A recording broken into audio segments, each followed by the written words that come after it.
The Canterbury Tales, the Prologue. When that Aprilis with his showers swoot The drought of March hath pierced to the root, And bathed every vein in such liquor, Of which virtue engendered is the flower; When Zephyrus eke with his swoot breath Inspired hath in every holt and heath, The tender crops and the younge sun Hath in the ram his half course y run, And small fowles make melody, That sleepen all the night with open eye, So pricketh them nature in their courages. Then longe folk to go on pilgrimages, And palmers for to seek strange strands, To fern hollows couth in sundry lands. And specially from every shire's end Of England to Canterbury they wend, The holy blissful martyr for to seek, That them hath holpen when that they were sick. Befell that in that season on a day In Southwark at the Tabard as I lay, Ready to wenden on my pilgrimage To Canterbury with devout courage, At night was come into that hostelry Well 29 in a company Of sundry folk, by adventure y fall In fellowship, and pilgrims were they all, That toward Canterbury would ride. The chamber and the stables were wide, And well we were in eased at the best. And shortly, when the sun was to rest, So had I spoken with them every one, That I was of their fellowship anon, And made forward early for to rise, To take our way there as I you devise. But natheless, while I have time and space, Ere that I farther in this tale pace, Methinketh it accordant to reason To tell you all of the condition Of each of them, so as it seemed to me, And which they weren, and of what degree, And eke in what array that they were in. And at a knight then will I first begin. A knight there was, and that a worthy man, That from the time that he first began to ridden out, He loved chivalry, truth and honour, freedom and courtesy. Full worthy was he in his lord's war, And thereto had he ridden, no man far As well in Christendom as in heathenness, And ever honoured for his worthiness At Alisander he was, when it was won. Full oftentime he had the board begun Above all nations in Prussa. In Letoa had he raised, and in Russa No Christian man so oft of his degree. In Grenade at the siege eke had he be Of Algesir, and ridden in Belle Marie. At Lays was he, and at Sadely when they were won. And in the great sea at many a noble army had he be. At mortal battles had he been 15, And foughten for our faith at Tramacene. In lists thrice, and aye slain his foe. This ilke worthy knight had been also some time With the lord of Palati, against another heathen in Turkey. And evermore he had a sovereign price. And though he was worthy, he was wise, And of his port as meek as is a maid. He never yet no villainy ne said In all his life, unto no manner wight. He was a very perfect gentle knight. But for to tell you of his array, His horse was good, but yet he was not gay. Of fustian he weared a jippon, All besmottered with his habergeon, For he was late y come from his voyage, And wente for to do his pilgrimage. With him there was his son, a young squire, A lover and a lusty bachelor, With locks curl as they were laid in press. Of 20 years of age he was, I guess. Of his stature he was of even length, And wonderly deliver, and great of strength. And he had been some time in Cheviche, In Flanders, in Artois, and Picardy, And borne him well, as of so little space, And hoped to standen in his lady's grace. Embroidered was he, as it were made All full of freshe flowers, white and red. Singing he was, or fluting all the day. He was as fresh as is the month of May. Short was his gown, with sleeves long and wide. Well could he sit on horse, and fair aride.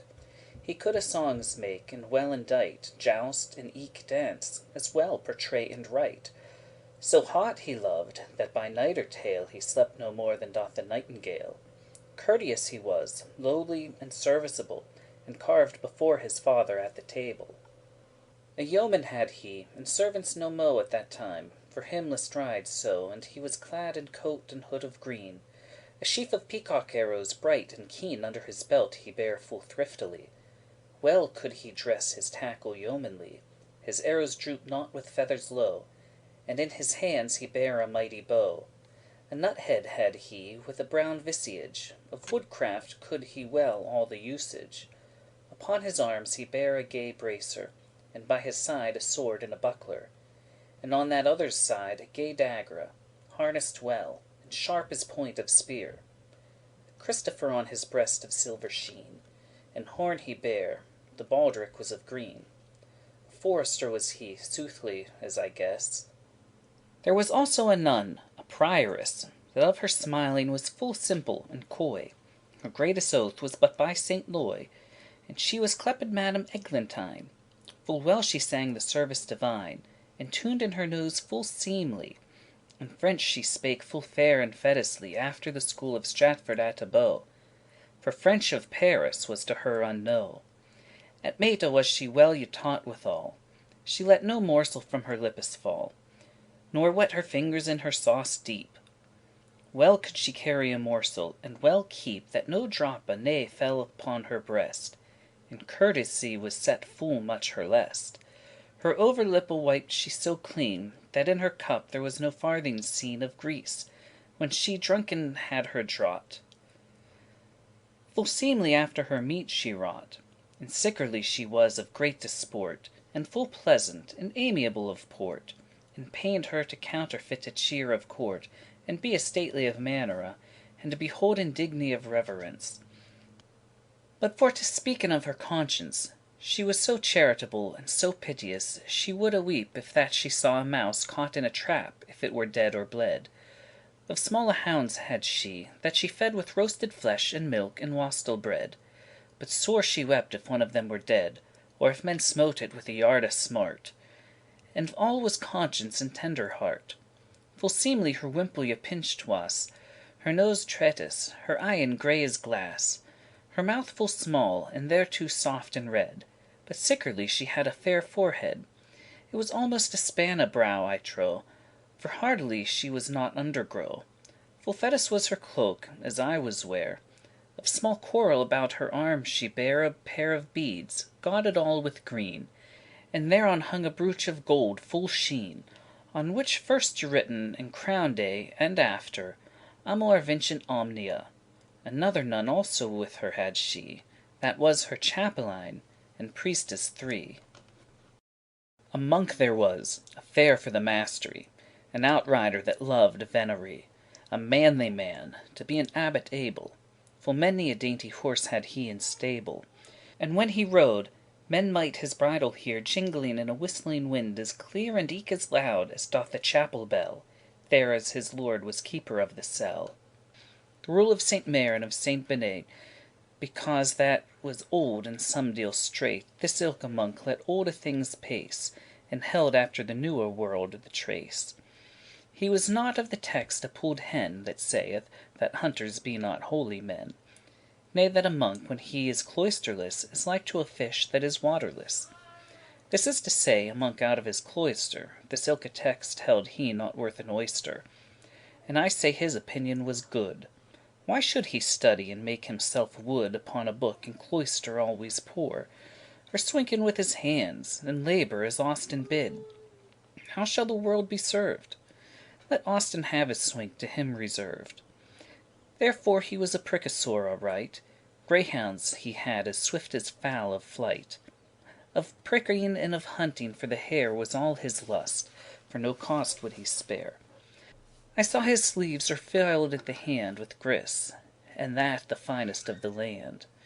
And for to fasten his hood under his chin, he had of gold wrought a curious pin.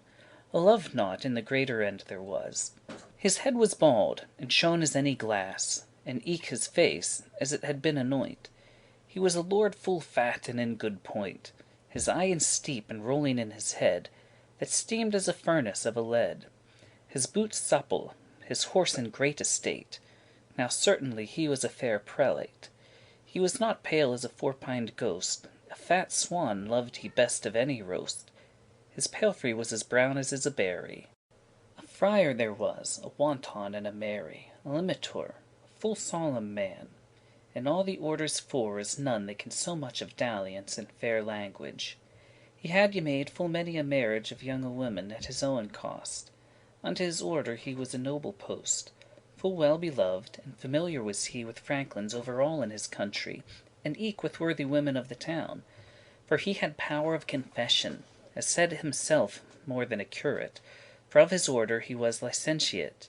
Full sweetly heard he confession, and pleasant was his absolution. He was an easy man to give penance, there as he wist to have a good pittance.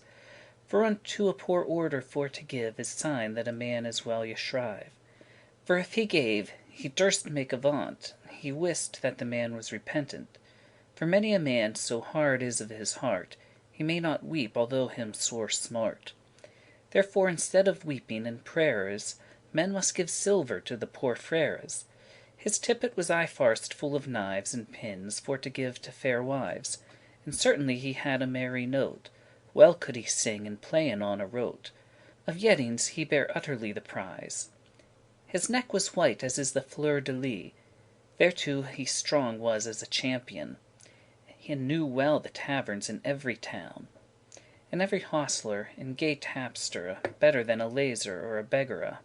For unto such a worthy man as he accordeth not, as by his faculty, to have with such lazers acquaintance.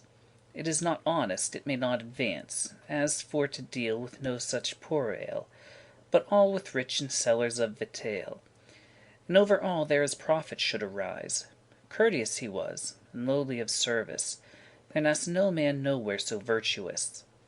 He was the best beggar in all his house, and gave a certain frame for the grant. None of his brethren came into his haunt. For though a widow had but one shoe, so pleasant was his in principio, yet he would have a farthing ere he went. His purchase was well better than his rent. And rage he could and play as any whelp in love days. There could he muchel help. For there was he not like a cloisterer, with threadbare scope, as is a poor scholar, but he was like a master or a pope.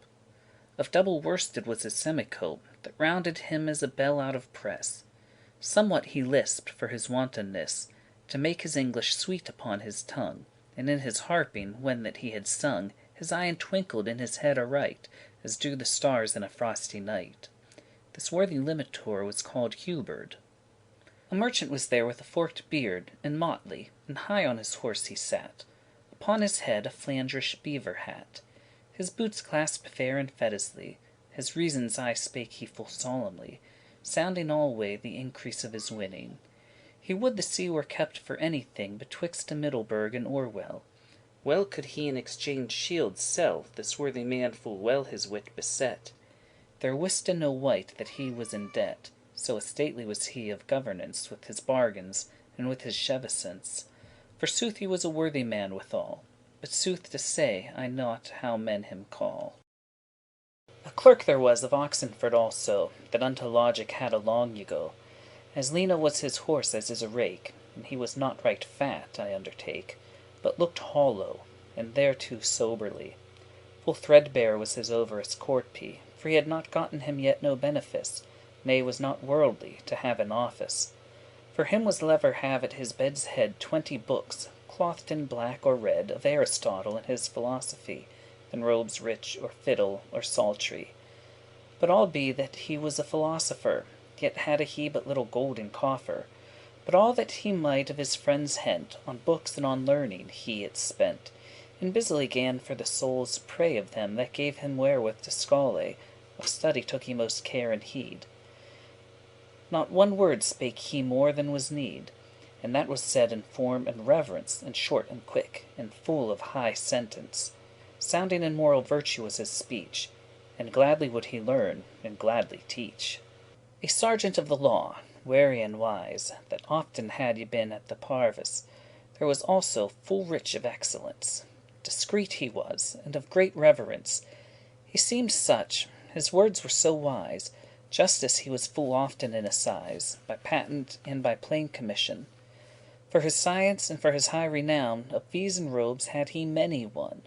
So great a purchaser was nowhere none. All was fee simple to him.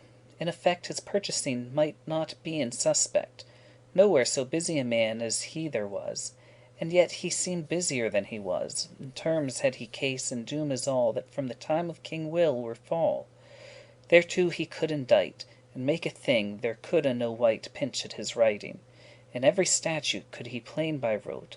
He rode but homely in a medley coat, girt with a cent of silk, with barras small.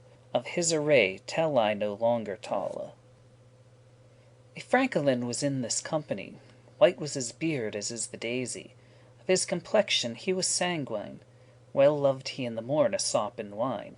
To liven in delight was ever his one, for he was Epicurus Owen's son, that held opinion in plain delight was verily felicity per fight. An householder, and that a great was he, Saint Julian, he was in his country. His bread, his ale, was always after one. A better envined man was nowhere none. Without bake meat never was his house, of fish and flesh, and that so plenteous. It snowed in his house of meat and drink, of alle dainties that men coulde think. After the sundry seasons of the year, so changed he his meat and his souper. Many full fat partridge had he in mew, and many a bream, and many a lucerne stew. Woe was his cook but if his sauce were poignant and sharp, and ready all his gear. His table dormant in his hall alway stood ready covered all the longe day. At sessions there was he lord and sire. Full oftentime he was knight of the shire. An anlace and a gipsere, all of silk, hung at his girdle, white as morning milk. A sheriff had he been, and a contour was nowhere such a worthy vavasor. An haberdasher and a carpenter, a webbe, a dyer, and a tapicer were with a seek, clothed in one livery, of a solemn and great fraternity. Full fresh and new their gear y picked was. Their knives were y chipped not with brass, but all with silver wrought full clean and well. Their girdles and their pouches every deal. Well seemed each of them a fair burgess to sitten in a guildhall on the dais. Evereach for the wisdom that he can was shapely for to be an alderman. For chattels hadde they enough and rent, and eke their wives would it well assent, and elles certain they had been to blame. It is full fair to be a clept madam, and for to go to vigils all before, and have a mantle royally bore. A cook they hadde with them for the nones, to boil the chickens and the marrow bones, and powder merchant tart and gallingal. Well could he know a draught of London ale. He could roast and stew and broil and fry, make mortrews, and well bake a pie. But great harm was it, as it thought to me, that on his shin a mormel hadde he. For blanc manger, that made he with the best. A shipman was there, one far by west, for aught I wot be was of Dartmouth. He rode upon a rounsey as he couth, all in a gown of falding to the knee. A dagger hanging by a lace had he about his neck under his arm adown. The hot summer had made his hue all brown. And certainly he was a good fellow. Full many a draught of wine had he y draw. From Bordeaux ward, while the chapmen sleep, of nice conscience took he no keep. If that he fought, and had the higher hand, by water he sent them home to every land. But of his craft to reckon well his tides, his steames and his strandes him besides, his Herbero, his moon, and laud manage, there was none such from Hull unto Carthage.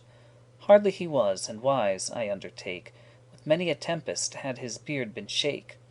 He knew well all the havens as they were, from Scotland to the Cape of Finisterre. In every creek in Bretagne and in Spain, his barge yclept was the Magdalene. With us there was a doctor of physic, and all this world was there none him like, to speak of physic and of surgery, for he was grounded in astronomy. He kept his patient a full great deal in hours by his magic natural. Well could he fortune the ascendant of his images for his patient. He knew the cause of every malady, were it of cold or hot or moist or dry, and where engendered, and of what humour. He was a very perfect practisour, the cause and of his harm the root. Anon he gave the sick man his boot. Full ready had he his apothecaries, to send his drugs and his lecturies. For each of them made other for to win their friendship was not new to begin. Well knew he the old Asclepius, and Dioscorides, and eke Rufus, old Hippocras, Hali and Gallian, Serapion, Rhasis and Avicen, Averroes, Damascene and Constantine, Bernard and Gattiston and Gilbertin. Of his diet measurable was he, for it was of no superfluity, but of great nourishing and digestible. His study was but little on the Bible. In sanguine and in purse he glad was all, lined with taffeta and with sendal. And yet he was but easy of dispense, he kept that he won in the pestilence. For gold in physic is a cordial, therefore he loved gold in special. A good wife was there of beside Bath, but she was some deal deaf, and that was scath. Of cloth making she had in such an haunt, she passed them of ypres and of gaunt. In all the parish wife was there none that to the offering before her should gon, and if there did, certain so wroth was she that she was out of all a charity. Her coverchiefs were full fine of ground. I durste swear they weighed 10 pound, that on Sunday were upon her head. Her hosen were of fine scarlet red, full straight y-tied, and shoes full moist and new. Bold was her face, and fair and red of hue. She was a worthy woman all her life.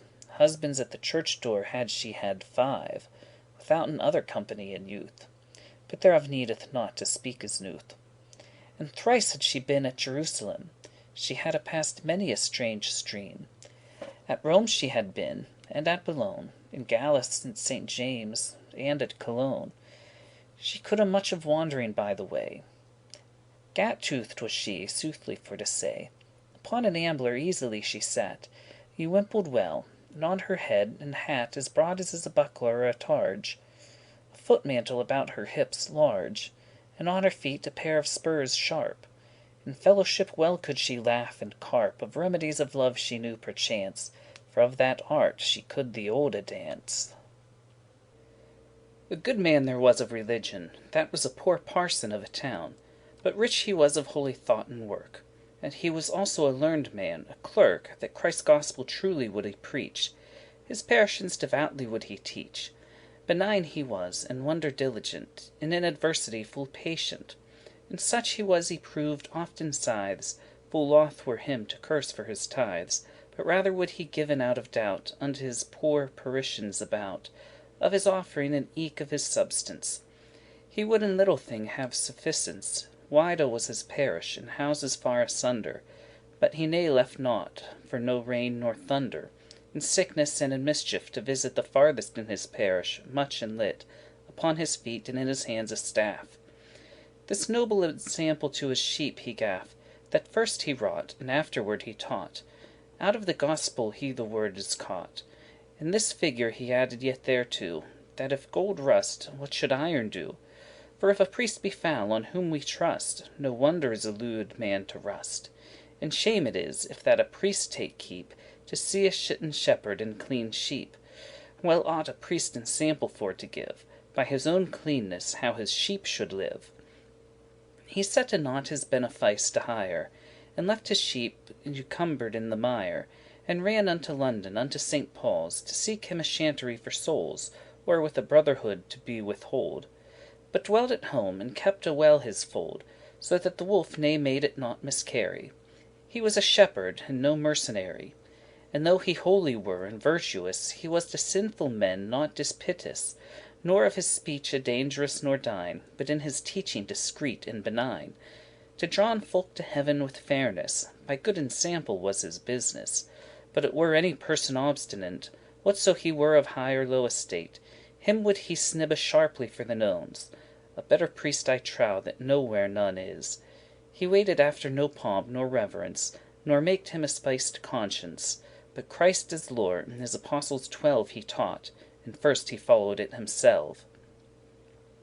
With him there was a ploughman, was his brother, that had he laid of dung full many a father. A true swinker and a good was he, living in peace and perfect charity. God loved he best with all his heart at alle times, were it gain or smart, and then his neighbour right as himself. He would thresh, and thereto dike and delve, for Christ's sake, for every poor wight, withouten hire, if it lay in his might. His tithes paid he full fair and well, both of his proper swink and his chattel, and at tabard he rode upon a mare. There was also a reeve, and a millera, a sompner, and a pardoner also, a mancipule, and myself. There were no mo. The miller was a stout carle for the nones. Full big he was of brawn, and eke of bones. That proved well, for over all where he came, at wrestling he would bear away the rame. He was short-shouldered, broad, thick in gar. There was no door that he hold heave off bar, or break it at a running with his head. His beard as any sow or fox was red, and thereto broad, as though it were a spade. Upon the cop right of his nose he had a wart, and thereon stood a tuft of hairs, red as the bristles of a sow's ear. His nose thurles black were and wide. A sword and buckler bare he by his side. His mouth as wide as was a furnace. He was a jangler and a golardice, and that was most sin and harlotries. Well could he steal a corn, and toll it thrice, and yet he had a thumb of gold, pardie. A white coat and a blue hood weared he. A bagpipe well could he blow and sound, and therewithal he brought us out of town. A gentle manciple was there of a temple, of which acateurs mighte take sample, for to be wise in buying of vitail. For whether that he paid, or took by tale, algate he waited so in his acate, that he was aye before in good estate. Now is not that of God a full fair grace, that such a lewd man as which shall pace the wisdom of an heap of learned men. Of masters had he more than thrice 10, that were of law expert and curious, of which there was a dozen in that house, worthy to be stewards of rent and land of any lord that is in England, to make him live by his proper good, in honour debtless, but if he would, or live as scarcely as him list desire, and able for to help in all a shire. In any case, that might a fall or hap, and yet this manciple set their aller cap. The reeve was a slender choleric man. His beard was shaved as high as ever he can. His hair was by his ears round y shorn. His top was docked like a priest beforn. Full longe were his legs, and full lean, like a staff. There was no calf y seen. Well could he keep a garner and a bin. There was no auditor could on him win. Well wist he by the drought, and by the rain, the yielding of his seed and of his grain. His lord's sheep, his neat, and his dairy, his swine, his horse, his store, and his poultry were wholly in this reeve's governing, and by his covenant gave he reckoning. Since that his lord was 20 year of age, there could no man bring him in arrearage. There was no bailiff, herd, nor other hind, that he ne knew his sleight and his covine. They were adrad of him, as of the death. His wonning was full fair. Upon an heath with green trees ashadowed was his place. He could a better than his lord purchase. Full rich he was y stored privily. His lord well could he please subtilly to give and lend him of his own good, and have a thank, and yet a coat and hood. In youth he learned had a good mister. He was well good right a carpenter. This reeve sat upon a right good stot, that was all palmly grey, and hight a Scot. A long surcoat of purse upon he had, and by his side he bare a rusty blade. Of Norfolk was this reeve, of which I tell, beside a town man clepen Baldeswell. Tucked he was as is a friar about, and ever rode the hinderest of the rout. A Saltner was there with us in that place, that had a fire-red cherubin's face. For sus flame he was, with eye and narrow. As hot he was, and lecherous as a sparrow, with scalled brows black, and pilled beard. Of his visage children were sore afeard. And as quicksilver, litharge, nor brimstone, borus, cerus, nor oil of tartar none, nor ointment that would cleanse or bite, that him might helpen of his welcus white, nor of the knobs sitting on his cheeks. Well loved he garlic, onions, and leeks, and for to drink strong wine as red as blood. Then would he speak, and cry as he were wood, and when he well drunken had the wine, then would he speak no word but Latin. A few terms knew he, 2 or 3, that he had learned out of some decree. No wonder is, he heard it all the day. And eke ye knowen well how that a jay can clap and wat as well as can the Pope. But whoso would another thing him grope, that he had spent all his philosophy, aye, quistio quid juris, would he cry. He was a gentle harlot, and a kind. A better fellow should a man not find. He would a suffer for a quart of wine. A good fellow to have his concubine a 12-month, and excuse him at the full. Full privily a finch eke could he pull. And if he found where a good fellow, he would teach him to have none awe. In such a case as the archdeacon's curse. But if a man's soul were in his purse, for in his purse he should ye punished be. Purse is the archdeacon's hell, said he. But well I wot he lied right indeed. Of cursing ought each guilty man to dread, for curse will slay right as a sailing Sabbath, and also wear him of significat. In danger had he at his own guise the younge girls of the diocese, and knew their counsel, and was of their rede. A garland had he set upon his head, as great as if it were for an ale stake. A buckler had he made him of a cake. With him there rode a gentle pardoner of Ronceville, his friend and his compere, that straight was comen from the court of Rome. Full loud he sang, "Come hither, love, to me." This Sompnour bare to him a stiff burden. Was never trump of half so great a sound. This pardoner had hair as yellow as wax, but smooth it hung, as doth a strike of flax. By ounces hung his locks that he had, and therewith he his shoulders overspread. Full thin it lay by culpins one and one, but hood for jollity he weared none, for it was trussed up in his wallet. Him thought he rode all of the nuaget, dishevel, save his cap, he rode all bare. Such glaring eyen had he as in hair. A vernicle had he sewed upon his cap. His wallet lay before him in his lap. Breadful of pardon, come from Rome all hot. A voice he had as small as hath a goat. No beard had he, nor ever one should have. As smooth it was as it were new y shave. I trow he were a gelding or a mare. But of his craft from Berwick unto Ware, ne was there such another pardoner. For in his mail he had a pillow bare, which, as he said, was Our Lady's veil. He said he had a gobbet of the sail that Saint Peter had, when that he went upon the sea, till Jesus Christ him hent. He had a cross of Latin foul of stones, and in a glass he had pig's bones. But with these relics, when that he fond, a poor parson dwelling upon land, upon a day he got him more money than the parson got in moneths tway. And thus with feigned flatterings and japes he made the parson and the people his apes. But truly to tellen at the last, he was in church a noble ecclesiast. Well could he read a lesson or a story, but alderbest he sang an offertory. For well he wiste, when that song was sung, he muste preach, and well affile his tongue, to win silver as he right well could. Therefore he sang full merrily and loud. Now have I told you shortly in a clause the estate, the array, the number, and eke the cause why that assembled was this company in Southwark at this gentle hostelry, that highte the tabard fast by the bell. But now is time for you to tell how that we bare in us that ilke night, when we were in that hostelry aright, and after will I tell of our voyage, and all the remnant of our pilgrimage. But first I pray you of your courtesy, that ye arret it not my villainy, though that I plainly speak in this matter, to tellen you their words and their cheer. Not though I speak their words properly. For this ye know, and also well as I, whoso shall tell a tale after a man, he must rehearse as nigh as ever he can, every word if it be in his charge. I'll speak he ne'er so rudely and so large. Or elles he must tell his tale untrue, or feign things, or find words new. He may not spare although he were his brother, he must as well say one word as another. Christ spake himself full broad in holy writ, and well ye wot no villainy is it. Eke Plato saith, whoso that can him read, the words must be cousin to the deed. Also I pray you to forgive it me, as have I not set folk in their degree.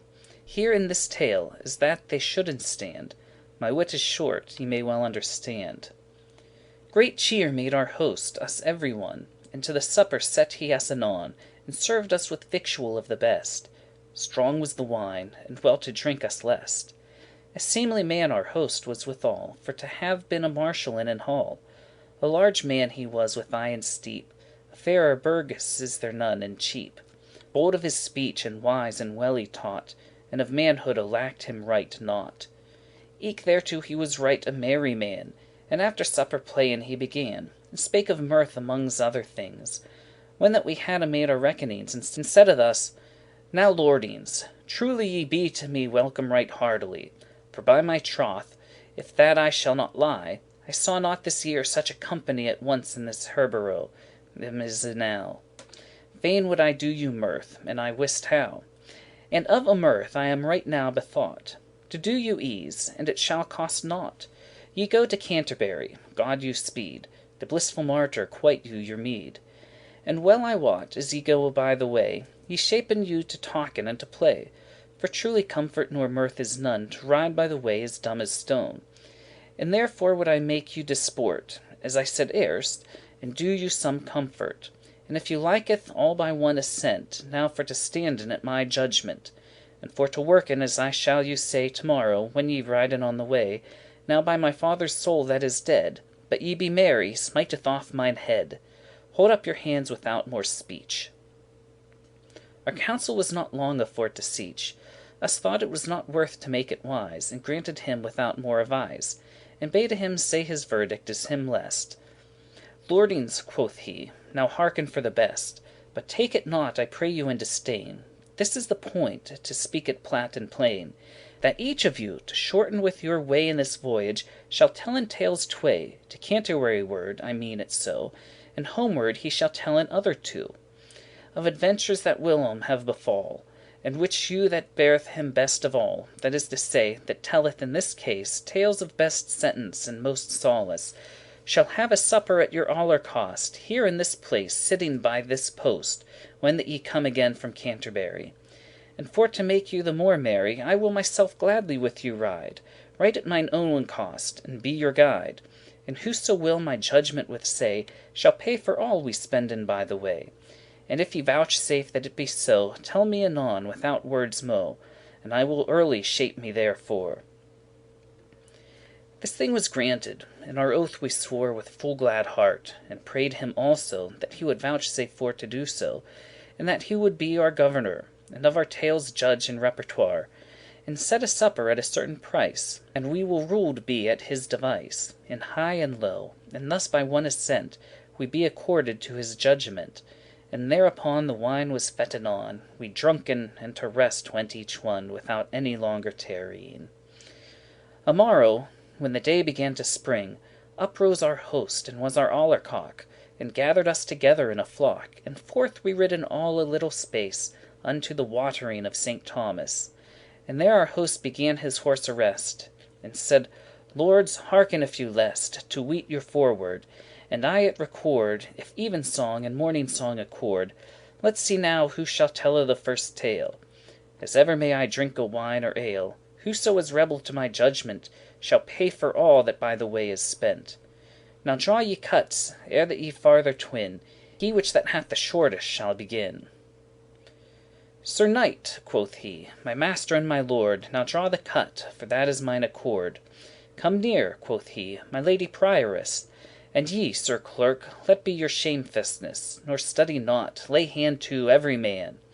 Anon to draw, and every wight began. And shortly for to tellen as it was, were it by a venture, or sort, or cost, the sooth is this, the cut fell to the knight, of which full blithe and glad was every wight. And tell he must his tale as was reason, by foreword and by composition, as ye have heard. What needeth words mo? And when this good man saw that it was so, as he that wise was and obedient to keep his foreword by his free assent, he said, Sithen, I shall begin this game. Why, welcome be the cut in Godde's name. Now let us ride, and hearken what I say. And with that word we ridden forth our way, and he began with right merry cheer his tale anon, and said, as you shall hear. End of the general prologue.